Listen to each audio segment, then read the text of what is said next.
That's the only time I get sentimental. Yes.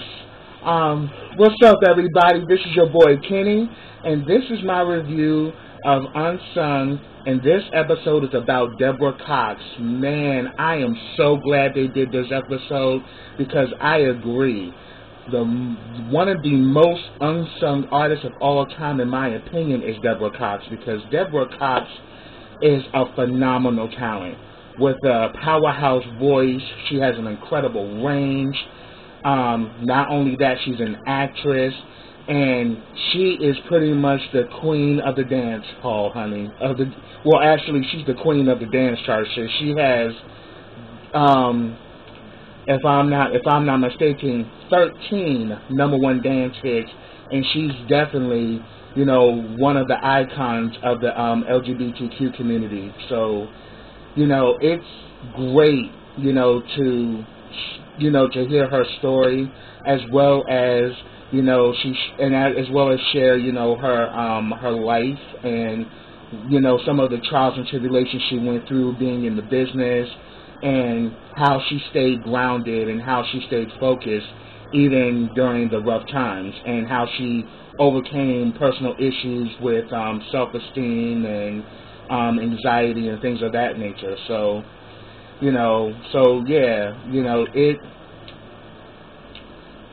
so pretty much in this episode, she talks about, the pressures of being in the business, the pretty much the quote unquote, I would say, the quote unquote, forced to stay within the trends, as far as commercially selling music. And pretty much she was just saying that I'm not the type of person you put in the box. I just do what I do, and the rest is, and it is what it is. And I definitely love that about her. I mean, because she has broken, ground in R&B, jazz, pop, and dance. That is a well-rounded entertainer, and as a matter of fact, she's definitely an idol of mine because I sing as well. And actually, one of my dreams is to work with Deborah. I would love to collaborate with her on something, if I ever get to that level, because, I just love her spirit, but I love her talent. Her voice is just like honey. And who wouldn't want to get a sip of honey? I mean, honey is so sweet. Yes. But they also talk about her upbringing. She was born in Toronto, Canada in 1974. Yeah, I definitely knew she was Canadian, and she's very big in Canada. I would say she's just as big as Celine Dion there. So she's definitely, and the funny thing about it, she couldn't even break ground in Canada. She actually didn't break ground until she came to America, and that's when her career started to take off. But we also got commentary from her mother. She pretty much grew up in the hood, but it was a modest neighborhood. It was called, I think, Lisbon. She's the middle of 3 children. Her mother is from Guyana, as well as her biological father, but she was raised by her stepfather. So she kind of grew up in a mixed family household. Her biological father actually, her mother and her biological father, who's also from Guyana, they actually separated when she was 9 months old, and the reason is because he was ill, and he had no family in America. He had no family in Canada, so he had to go back to Guyana, and in order to seek treatment. And she kind of lost on that connection with her father, because even though she loved her stepfather, she always felt different because she didn't have her biological dad in her life. And that is something I relate to as well, because my biological father left my mom when she was 6 months pregnant with me, and I've only met him one time, and it was definitely traumatic, because I was looking for that closure to finally have my dad in my life, but that's not what happened. But I have a wealth of a father and my stepdad, who I've always called Dad because he's been in my life ever since I was 1 year old. And even though he's my brother's father, he's always treated me like his son, equal to my brother. So, as far as I'm concerned, I'm blessed that, that a man actually stepped in to be my father when my biological father didn't show up at all. So I definitely related to her with that, growing up feeling that isolation, feeling, that disconnect because you don't have your other half a part of you. So that was something that was great that she brought up, because I definitely felt the same thing. She's been singing ever since the age of 3, and definitely one of her idols was Whitney Houston, and, they end up becoming great friends, later on in her career, and Whitney was one of the people who definitely encouraged her talent. And she talks about when she was in Canada, there was like a little courtyard in the apartment complex where they would have like, summer block parties, and she would be one of the people singing at the summer block party. And she talks about how, if you sung at the summer block party, you could sing. So, they pretty much had her sing every year, and she would do her thing. She said that was like her first stage, her first breeding ground for her talent. So that was everything. And then later on, she ended up singing jingles for commercials, and then started singing in clubs downtown of Toronto. And she talked about how the clubs would have to, give permission, so clear it up with the courts and everything, so she could actually come there and perform because she was underage.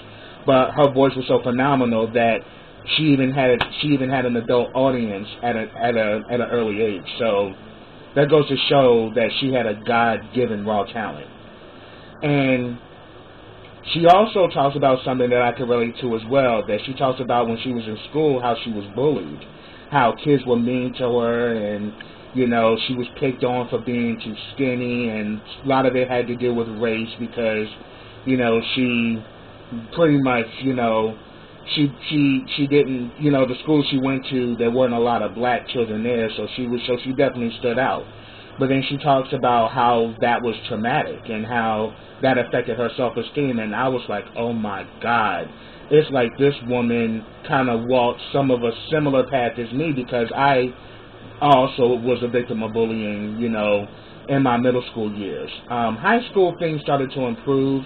I became somewhat, popular in high school because I would do plays, and I was really active in my drama department, and my drama department in my high school was one of the best in the state. So people from all over would come to see our production. So it was when I found acting in high school, that was one way that helped me channel some of that anger and some of that,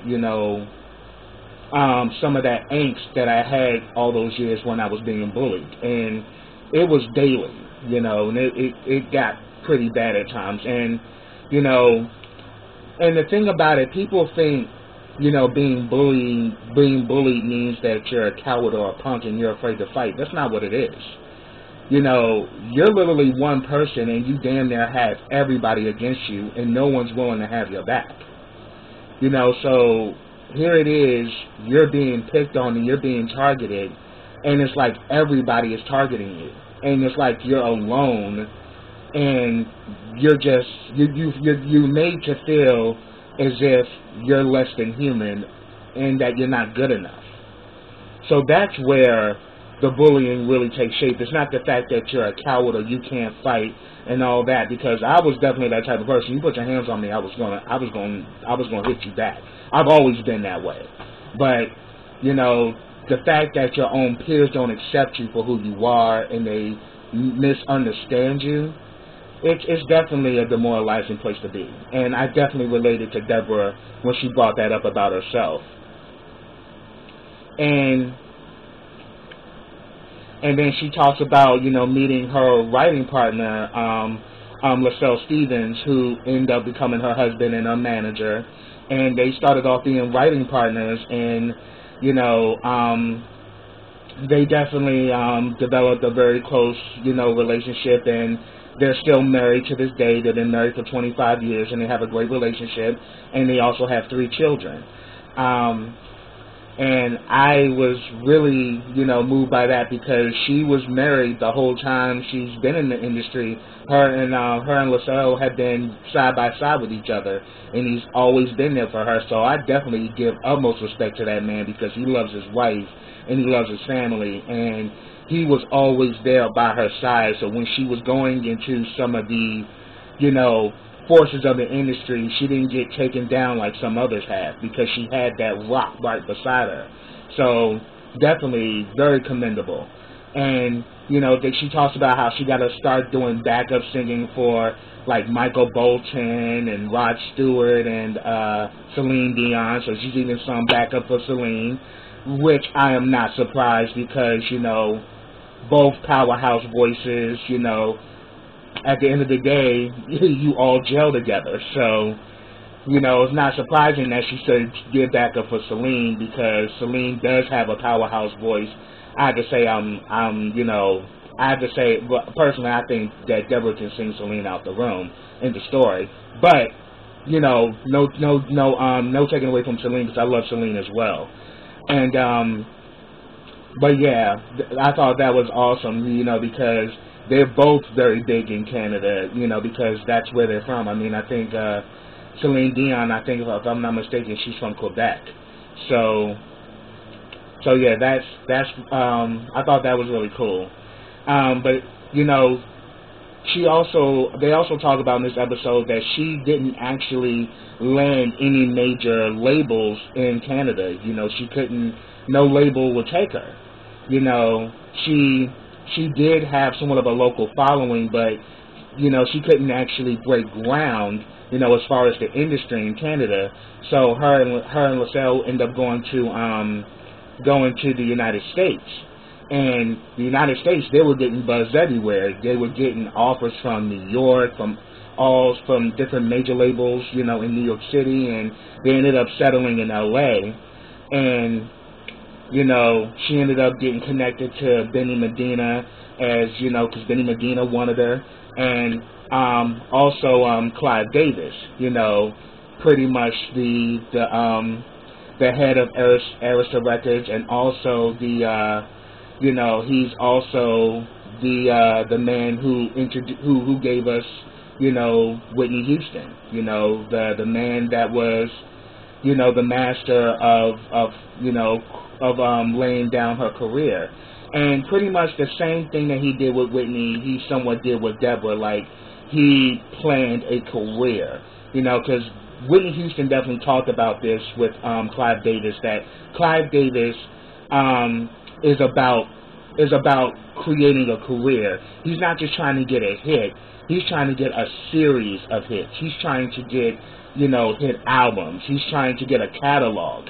So when he works with an artist, he's definitely planning 5 to 10 years down the line. It's never just in, I just want to get a hit off of you and that's it. No, he wants to get a successful career. And with that state of mind, you definitely want that kind of person on your team. And then, 1995 is when she did her self-titled debut, Deborah Cox, and definitely and I had that album and I played it out, because I was actually watching this episode with my mom, and I was like, when I was literally singing and grooving to the episode, like, and it's the only time I get sentimental. Like, I was just getting my life, and I was like, Mom, remember you got me that album? She's like, yes, I remember. I was like, it's pretty cool. It definitely, that album brought back memories, because I remember having that album and I played it out. I even used to go to sleep and I would just let that album play, and I didn't skip anything. because every song on that album was amazing. And one of my favorite songs off that album is Where Do We Go From Here? I used to love that song, and I even loved the video. And I definitely remember the sentimental video. Oh My F was in the video, you know. And, you know, the song Sentimental went number 4 on the R&B chart, so that was the one that really got her out there. You know, and I remember seeing her on Video Soul, you know, doing a showcase there and all of that. So, you know, I was definitely Team Deborah from day one, and I am still to this day. I actually love her even more now because she pretty much, you know, encourages and uplifts, you know, my people, because, you know, I'm a member of the LGBTQ community, proud to say so, and, you know, it's great that you actually have icons who love you for you and really see the good in you and see the good in us as a people, you know, coming out and being free to express who we are and express love in many different facets. So I think that her being an icon in the gay community is amazing, you know, and definitely I for one love her to pieces. So, and she even also talks about having, you know, issues with stage fright, you know, early on, and, you know, the only way she was sing is if, like, she was, like, locked in a closet in the dark where no one could see her. But she said her mother kind of encouraged her, like, look, this is cool for now, but one day you're going to have to sing in front of people, so you're going to have to get over that, you know. And she also talks about how Clive Davis was very supportive. You know, as I said before, he plans careers, so he's there every step of the way guiding you towards a successful career. And, you know, definitely, and also the second song of the album they did, which is also one of my favorite songs on the album, is Who Do You Love? And I remember the video with her and Flex, you know, Alexander, like, oh my God, that video used to give me life. Because I remember the little movements, and she was kind of doing her thing, like in, you know, she had the girls behind her, you know, like, if you really don't want me, if you really don't need me, if you really don't love me, then who do you love? I used to love that song, and she sung her face off of it, and she really had a different flair, and, you know, this was like a more of an up-tempo song, you know, and like it was really cool, you know, because we actually got to see, you know, Deborah really cut and let loose, and then we seen her interacting with Flex in the episode. I mean, I'm sorry, we see her interacting with Flex in the video. I'm sorry, I didn't mean to say episode, but we see her interacting with Flex, and we really see that, wow, you know, she also has the potential to be an actress. Because she was letting him have it in the video. He kept trying to apologize, trying to call her, and she was like, you know, talk to the hand, and she was just, and it was cool, and the way that she delivered in that video was just everything. So we saw early on she had what it took to be a great actress. And you know, she pretty much Who Do You Love was also a hit as well on the R&B charts. And her first album went gold, and if anything, she also kind of went through that thing where people were comparing her to Whitney and was kind of putting that Whitney bag on her. And she said that, look, and they were saying, you know, in the commentary that, look, her and Whitney had similarities, but they were two vastly different people, and I agree. I mean, I can definitely tell the difference between Whitney and Deborah. I mean, they had different styles, you know, and, you know, but yet they both had powerhouse voices. They had the kind of voices where they sing and they command your attention. As soon as you hear that voice, that's one thing I think they definitely had in common, because they both had that. They had that it voice.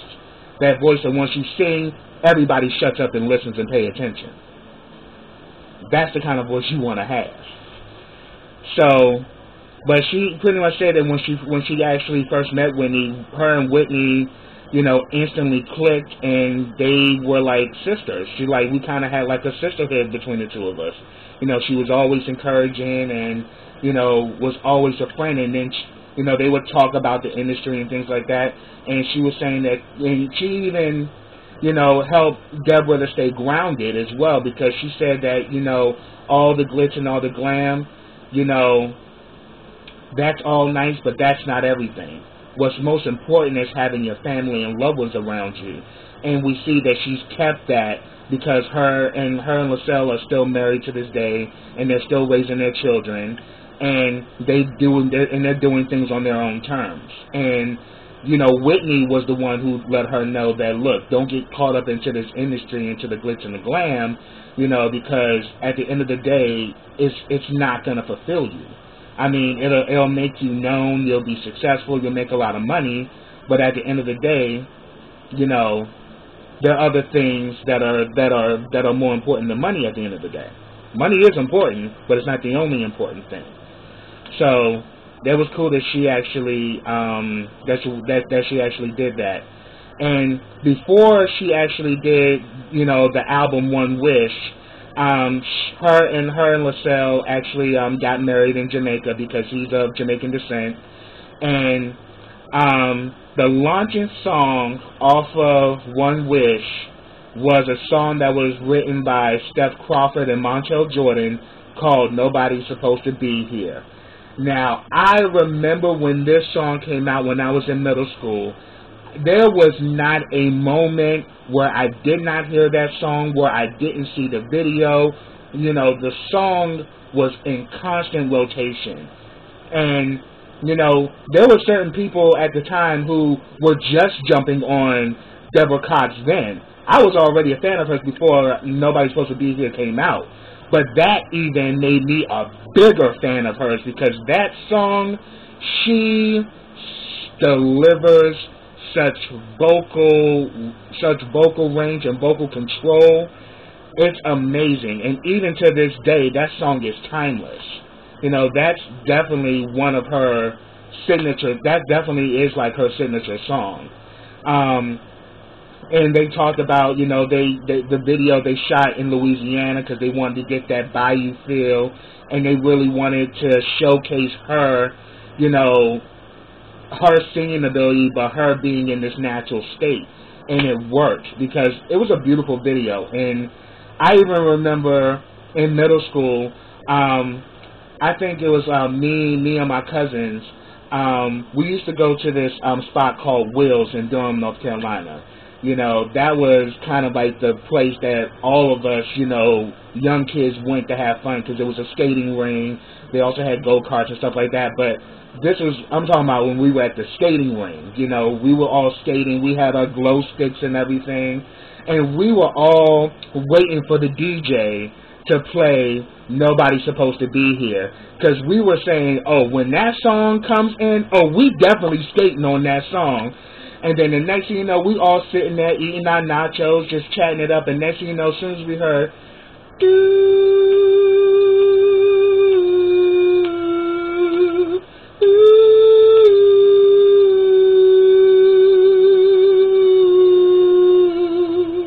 soon as we heard that, we was like, oh shit!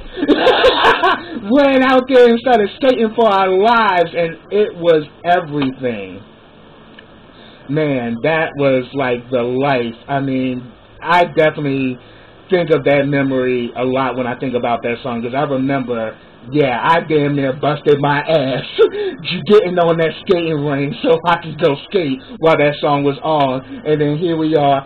I played that love game for the last time. And we're like skating, like literally grooving and singing to Deborah. Like, just a great memory. And you know, that song was number 1 on the R&B charts for 14 weeks. It went number 2 pop, and then the dance version, and definitely we just recently saw that dance version being lip synced on RuPaul's Drag Race between Ben Little Creme and Bibi Zahara Benet.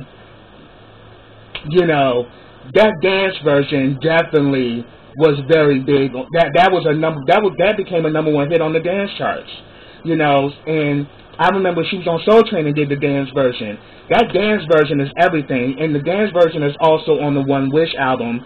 I mean, I would even listen to that, you know, and I definitely like the part, you know, no, no, no, no, no, no, no, no. That used to be my part, because I used to kind of get into it. I was like, yes, yes, like, oh my God, like, yes, that album was amazing. And another great song that came off of that album was We Can't Be Friends, which is a duet she did with R.L. Huggard from Next. Man, they just really had such magic chemistry between them. And they talked about the scene like when they were like up in front of each other, because first throughout the video they're like singing about each other, but they're in different spaces. But then when they finally come together and they meet face to face, and they both have tears in their eyes, and they're singing to each other, looking in their eyes, pure, just pure, just pure beauty and artistry. Something like that you can't fake. Because they both were crying, and it was just beautiful. And R.L. was talking about, like, yeah, I literally was, looking into her, singing to her, and was like, I love you. So the emotions were real. And, so they definitely talk about that one. That was another #1 R&B hit. One Wish was a platinum album. It definitely opened her up to a bigger audience. And, she also talked about, the third album, even though she had, like she had the song Absolutely Not, which is like a gay anthem. You won't go into no gay club and you won't hear that damn song. Like, Absolutely Not is the shiznick. You hear me? Straight up. And it's definitely an anthem in the gay community, because it's all about claiming your place, and that you're not going to be tore down or told to sit down. You're going to stand up and command and know that you're here and you ain't going nowhere. Get into it. So definitely love that. And then she also talks about, when she was pregnant, she kind of kept it hidden because, but she said that Clive Davis was very supportive, and, this is when she was pregnant with her son, who's her eldest of her 3 kids. And then she also talks about, reconnecting with her father, who was living in Guyana, and, he was mentally ill. But she actually got a chance to spend time with her father, and they only met that one time, and he ended up dying 3 years later after that. And, she was very emotional when she was talking about that, because that was really deep and, very special. And they also talk about the jazz album she did, Destination Moon. They also talk about the album The Promise, which is like her first R&B album after One Wish, and definitely Free, just Beautiful You Are is a beautiful song. That song, when I first heard it, it moved me to tears, straight up. Love that song. And, and in the video, she's 7 months pregnant, with her 3rd child, and it's just a beautiful video and a beautiful song, very moving. And, that also went #1 on the dance charts as well. And she even talks about how, the death of Whitney Houston affected her deeply, because, her and Whitney were very close, and they had, did that song, Same Stage, Different Cast, beautiful song that was on Whitney's album. And she talked about hearing the death of Whitney.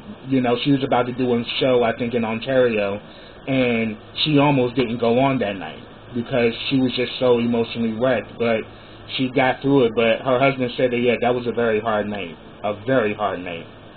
And here it is. She ends up, doing the singing for, for the biopic that was directed by Angela Bassett. Deborah did all the music, and let's just say my girl delivered. And then she also is now doing, The Bodyguard, which is a stage play, and she's playing the role of Rachel Marin. And, she's, a part of, you know, that lineage of singers like Whitney Houston, you know, women who were powerhouses and women that just commanded you with the voice. And it's just great that she is doing this great work, and it's great that she's doing this great work, you know, with The Bodyguard, and it's great that she's still doing big things, you know, in music, you know, as far as on the dance charts. I mean, 13 #1 hits on the dance charts, that's commendable.